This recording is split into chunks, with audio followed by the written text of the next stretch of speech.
Ponniyin Selvan, Chapter 2, Azlvar-adiyan Nambi. Azlvar-adiyan Vanjir Devan rode down the embankment and turned his horse towards the southern path. His heart danced with joy, like those sailboats skipping across the waves. The excitement buried deep in his heart seemed to erupt outward. His intuition said that he was going to meet adventures experienced by none in one lifetime. What joyous delight even as I approach the Chosla kingdom! What wonders will the fertile, bountiful land beyond Koledam hold? How would the men and women of that country behave? How many rivers? How many reservoirs? How many clear streams? How wondrous would be the river Ponni, Kalki, praised in song and epic. How enchanting would be the flower-laden Ponniyi, Konai and Kadamba trees on its banks. Would not the wink of the lily and the blue lotus or the blossoming welcome of a red lotus be a pleasant sight? How magnificent would be the spectacular temples erected by these devout Choslas along both banks of the Kalki. Aha! Azlvar-adiyan, capital city of Choslas. Azlvar-adiyan that turned Pumpahar and Urior into small country towns. What of its palaces, towering columns, armaments, guardhouses, busy markets, Shiva temples of granite and towering Vishnu temples? Vanjir Devan had heard about the captivating devotional poems, Thivaram and Tiruvamoli, sung by music experts in those temples. He was soon to have the fortune of hearing them. That was not just it, he was soon to attain favors beyond his wildest dreams. He was to personally meet Emperor Paranchaka Sundara Chosla, who was comparable to the god Velen in valor, who was as handsome as Manmata the god of love. Furthermore, he was soon to meet the emperor's beloved daughter, an incomparable jewel among women, the younger Pirati Kundevi. Hopefully there would be no interruptions along the way. So what if there are obstacles? I have a spear in hand, a sword at my waist, armor on my chest and courage in my heart. But the orders of the commander-in-chief, my prince, are strict: do not enter into any skirmish until the assigned task is completed. It is pretty trying to obey that order. I have followed it thus far in my travels. A mere 2-day journey remains.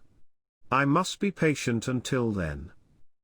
Traveling with the intention of reaching Kadambur fort before sunset, Vanjir Devan soon reached the Vaishnava temple in the town of Veeranarayanapuram. Since it was the day of the Adi festival, a large crowd of people had gathered in the woods and glades around the temple. Vendors selling jackfruit, banana, sugarcane, and various other edibles had set up shops. Others sold flowers such as lotus buds for worship of the gods as well as blooms to decorate the braids of women. Mounds of tender coconuts, myrrh, candy, jaggery, betel leaves, pressed rice and puffed grain were on display for sale. Fun games and other amusements were in progress here and there. Astrologers, expert palm readers, soothsayers and magicians who cured poison bites, of these there was no dearth. Amidst all this Vanjir Devan noticed a large gathering standing on one side and he heard loud noises of argument among people in its middle. An immense urge rose in him to find out what the argument was about. He could not control it. Stopping his horse by the roadside near the crowd, he dismounted. Signaling the horse to wait, he parted the crowd and walked right in. It surprised him to find only 3 persons involved in the debate. Even though they were merely 3 men, the crowd around them periodically cheered their chosen favorites rather loudly. Vanjir Devan realized the cause for this commotion and watched, to find out the reason for the argument.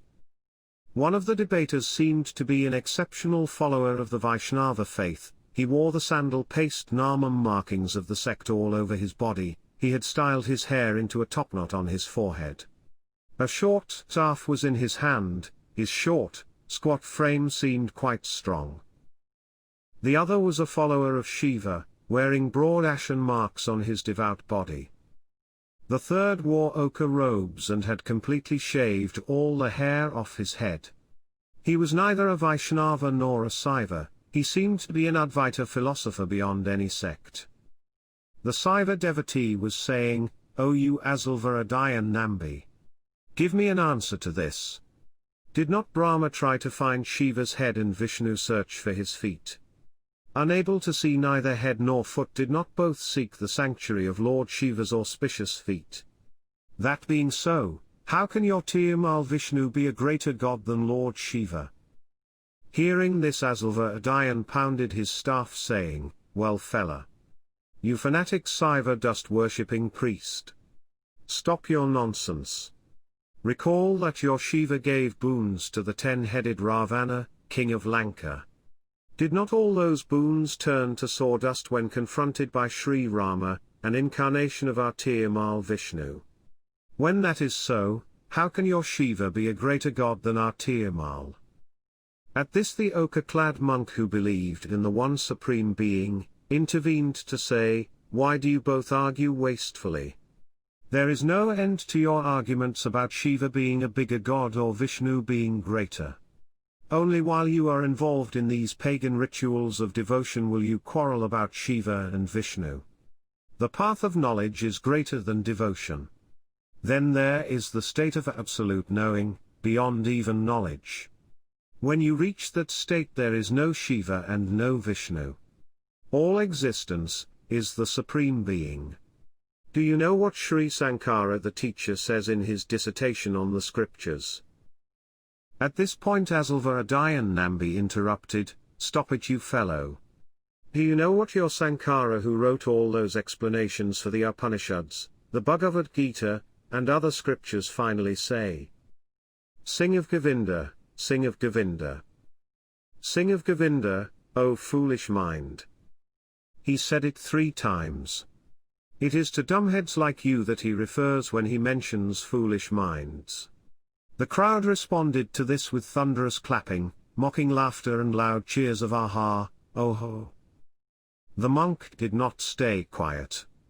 "Hey, you with the top knot on the forehead! It is correct that you refer to me as a foolish mind.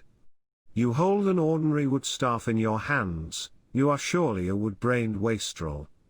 It is surely because of my foolish mind that I have come to talk with a wastrel like you. Oh sir! This is not an ordinary wood staff. If need be, it has the power to break open your shaven head," and saying this Nambi raised his staff as the crowd cheered him. The philosopher interrupted. "Dear fellow! Stop it. Keep the staff in your own hands. I shall not be angry even if you hit me with your stick. Neither will I dispute with you. That which hits is supreme. That which is hit is also supreme. If you lay hands upon me, it is like hitting your own self." Upon hearing this, Nambi announced, "All of you watch. The Supreme is going to serve the Supreme a hallowed hit. I am going to hit myself with this staff." Swirling his staff, he moved towards the monk. Watching all this, Vanjir Devan wondered if he should grab the staff from the fellow with the topknot on his forehead and serve him a few smacks from it. However, the monk seemed to have suddenly disappeared. He mingled into the crowd and vanished. At this, the Vaishnava supporters in the crowd cheered even louder. Azlvar-adiyan turned towards the Saiva devotee. "You foot dust worshipper, what do you say? Will you continue this debate, or would you too run away like the monk?" He said, "Me? I shall never run away like that philosopher spouting mere words. Did you think of me also as your canon, Krishna? Is not your Krishna the same fellow who received beatings from the butter churn because he stole butter from the homes of milkmaids?" Before the Shiva worshipper could finish, Nambi interrupted. "Why, sir? Did not your Shiva carry loads of dirt for the sake of dry pudding and get beaten on his back?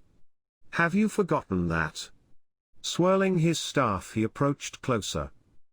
Azlvar-adiyan was a stocky, well-built brute. The Shiva devotee was an emaciated man. The cheering supporters in the crowd were ready to enter the tussle. Vallavarian Vanjir Devan felt that he must stop this absurd rumpus. He came forward and said, "Sirs, why are you arguing? Do you have nothing better to do? If you itch for a fight, why not go to Lanka? There is a big war going on there." Saying, "Who is this fellow trying to make peace?" Nambi quickly turned towards him. Some people in the crowd liked Vangiya-Devan's fearless mien and charismatic face. "Thambi. You tell them." They cheered, "Tell these quarrel-mongers the truth. We will support you." "I will tell the facts I know. There seems to be no quarrel between Lord Shiva and Lord Vishnu Narayana. Those two seem to be quite friendly and pleasant towards each other. Then why are these two men arguing?" Hearing these words of Azlvar-adiyan Vangiya-Devan, the people snickered. The Shiva devotee commented, "This boy seems to be intelligent. But jovial words cannot end the argument. Let him answer this question: is Lord Shiva a greater god than Vishnu, or is he not? Shiva is a great god. So is Tirumal Vishnu. Both are equal. Worship whomever you want. Why quarrel?" Said Azlvar-adiyan. "How can you say that? Where is the proof that Shiva and Vishnu are equal?" Chided Azlvar-adiyan. "Proof? I will give you proof. Last night I had been to Vaikunta, the abode of Vishnu. At the same time Shiva came visiting. Both were seated on equal thrones. They seemed to be of equal height. Still, to avoid any doubt, I measured their height with my arm." "Young man! Are you mocking me?" roared Azlvar-adiyan. "Yes, Thambi, yes. Tell us more," applauded the crowd. "Upon measuring them, I found both to be of exactly the same height. Without stopping at that, I asked both Shiva and Tirumal directly. Do you know what they said? Hari and Shiva are one and the same. Those who don't know this should have their mouths filled with dirt." Saying it, they gave me this fistful of dirt to throw in the mouths of the idiots who quarrel about it. Vangiya-Devan opened his fist, to show a handful of dirt. He then threw it among them. Upon this all hell broke loose. The men in the excited crowd started picking up dirt and rubble and began throwing it at each other. Azlvar-adiyan also entered the fracas with shouts of "Idiots! Unbelievers!" and used his staff. A great disturbance and commotion was about to erupt. Luckily, a stentorian announcement thwarting all this was heard nearby. "Best of warriors, bravest of the brave, he who destroyed the very roots of the Pangaea army by attacking furiously, he of the victorious spear, he who engaged in 24 combats and wears 64 battle wounds on his sacred body, the chosen secretary for finance and food, the lord who can levy taxes, the elder lord of Pazluvor, is announced. Make way! Make way!" A thundering voice made the announcement. The heralds who made these announcements came first. Then came the drummers. Behind them came men carrying the palm tree flag. Next marched several smart footmen bearing lances and spears. Behind all these men came a dark, well-built man seated on a finely decorated elephant. The sight of the warrior on the elephant looked like a dark cloud resting atop a mountain peak. People stood on both sides of the roadway and watched. Vangiya-Devan guessed that the man seated on the elephant was Lord Pazluvor. Behind the elephant came a palanquin with silken drapes pulled close. Before he could wonder who could be inside, Azlvar-adiyan saw a fair handful of bracelets and bangles come out and slightly part the curtains. The dazzling face of a girl could be seen inside the palanquin, like the moon shining forth from behind a shifting cloud cover. Though he was a connoisseur of the beauty of womankind, though her captivating face seemed like the radiating full moon, for some reason, Vangiya-Devan was not happy to see that face. An irrational fear and disgust took hold of him. At the same time the woman's eyes focused on something near Vangiya-Devan.